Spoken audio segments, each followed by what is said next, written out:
سوق المال أو البورصة. أي نشاط اقتصادي لازم يكون له سوق. السوق هو المكان اللي الناس بتشتري وتبيع فيه السلع أو الخدمات. البورصة بقى هي سوق خاص مش للسلع العادية، لكن للأسهم والسندات والأدوات المالية. يعني بدل ما تشتري كيلو رز أو قميص مثلا، انت هنا بتشتري جزء من شركة. في مصر عندنا البورصة المصرية، وفي أمريكا في بورصة نيويورك وناسداك. مؤشرات البورصة. طيب ازاي نعرف السوق ماشي كويس ولا لا؟ هنا بيجي دور المؤشرات. المؤشر ببساطة بيقيس أداء مجموعة من الأسهم مع بعض، فبيعرفك متوسط الأداء لمجموعة الأسهم دي. في مصر مثلا عندنا EGX 30 اللي بيضم أكبر 30 شركة من ناحية السيولة والتداول، وعندنا EGX 70 اللي بيركز على الشركات المتوسطة والصغيرة. وفي السعودية في مؤشر تاسي. أما في أمريكا عندك ناسداك اللي بيقيس شركات التكنولوجيا. وفي كمان مؤشرات مطابقة للشريعة الإسلامية بتستبعد الشركات اللي نشاطها مخالف. فالمؤشر كأنه ميزان بيقولك السوق طالع ولا نازل. التحليل المالي. لو عاوز تستثمر صح لازم تبص على قوة الشركة، وده بيظهر في التحليل المالي. بنراجع الإيرادات، يعني الشركة بتبيع قد إيه، وبنراجع الأرباح عشان نعرف هل الشركة بتكسب ولا بتخسر وأرباحها قد إيه. وبنبص على الديون علشان نعرف هل الشركة عليها التزامات ولا لأ، والتزاماتها دي قد إيه. فالتحليل المالي بيخليك تفهم هل الشركة دي هتقدر تكمل وتكبر ولا في مشاكل ممكن تعطلها. مثال مثلا شركة أبو قير للأسمدة في مصر بتحقق أرباح كبيرة وثابتة، وده بيخليها جاذبة للمستثمرين. التحليل الفني. التحليل الفني بيركز على حركة السعر والرسوم البيانية، لأن في البورصة مش كل حاجة أرقام وميزانيات بس. فمن خلال مؤشر السهم تقدر تعرف هل هو ماشي في اتجاه صاعد ولا هابط، وده مهم جدا للمضارب اللي بيشتري ويبيع بسرعة. يعني مثلا لو شايف سهم بيرتد كل مرة عند سعر معين، ده اسمه مستوى دعم، ولو كل مرة بيقف عند سعر أعلى بيبقى مقاومة. التحليل الفني زي البوصلة بتوجهك في رحلتك داخل السوق، وده ياخدنا للنقطة اللي بعد كده. الاتجاه. سعر أي سهم ماشي في اتجاه، يا إما اتجاه صاعد يعني السعر بيزيد مع الوقت، يا إما اتجاه هابط يعني بينزل تدريجيا، يا إما عرضي بيتحرك في نطاق ضيق صعودا وهبوطا. وهنا بيظهر مفهوم الدعم والمقاومة. الدعم هو مستوى السعر اللي بيوقف الهبوط، والمقاومة من اسمها كده هو المستوى اللي بيوقف الصعود. المستثمر الذكي هو اللي بيعرف يشتري عند الدعم ويبيع عند المقاومة. الشموع اليابانية. الشموع اليابانية دي أداة مهمة جدا في التحليل الفني. كل شمعة بتمثل حركة السعر في فترة معينة. لو جسم الشمعة أخضر أو أبيض ده معناه إن السعر طالع، ولو لونه أحمر أو أسود بيبقى نازل.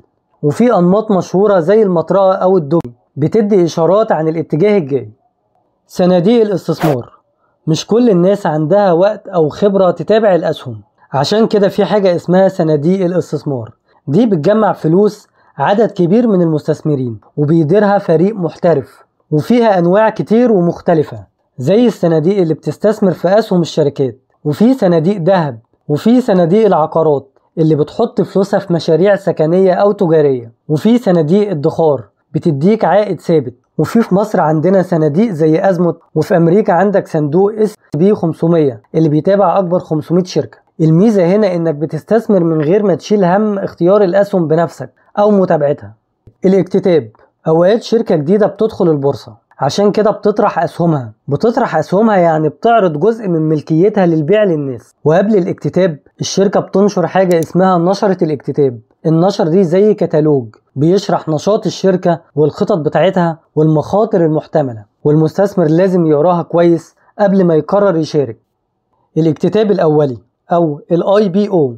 لما شركة تعمل اكتتاب لأول مرة وتدخل البورصة ده اسمه طرح عام أو IPO. يعني مثلا لو شركة تكنولوجيا ناشئة في مصر قررت تدخل البورصة عشان تجمع تمويل وتتوسع، فده اسمه اكتتاب أولي، يعني أول مرة الشركة تعمل اكتتاب. أسهم التداول الحر. الأسهم مش كلها زي بعضها، في أسهم تداول حر ودي اللي أي مستثمر في السوق يقدر يشتريها ويبيعها بسهولة.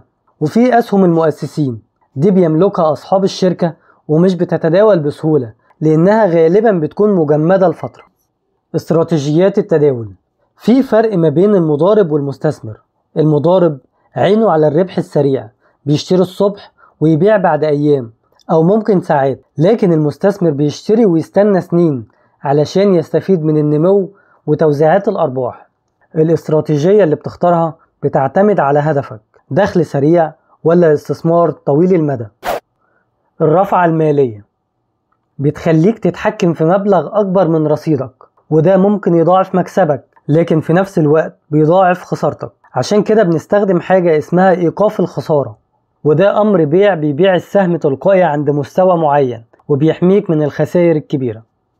الكوبون، كتير من الناس بيستثمروا عشان التوزيعات. الشركة ممكن تديك كوبون نقدي، يعني أرباح كاش نقدية أو أسهم مجانية تزود حصتك في الشركة، لكن لازم تكون ماسك السهم قبل تاريخ الاستحقاق، وهو اليوم اللي الشركة بتحدد فيه مين المساهمين اللي ليهم الحق في التوزيع ده.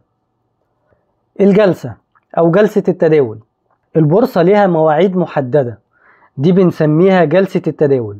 في مصر مثلا الجلسة الأساسية بتبقى من 10 صباحا لحد 2:30 ظهرا، وفي الجلسة دي بيتم تنفيذ كل عمليات البيع والشراء. T0 و T+1 و T+2. آخر مصطلح معانا هو أنظمة التسوية. T معناها التداول، لو النظام T+0 يبقى الفلوس أو الأسهم بتتسوى في نفس اليوم، و T+1 يعني بعد يوم عمل واحد، و T+2 يعني بعد يومين عمل. فممكن تلاقي في أسهم T+2 يعني التسوية هتتم بعد يومين، لكن بعض الأسهم بتكون التسوية فورية اللي هو T+0 علشان التداول يكون أسرع. وبكده نكون عرفنا مع بعض أهم المصطلحات الأساسية في البورصة. لو عجبك الفيديو ما تنساش تعمل لايك وتشترك في القناة.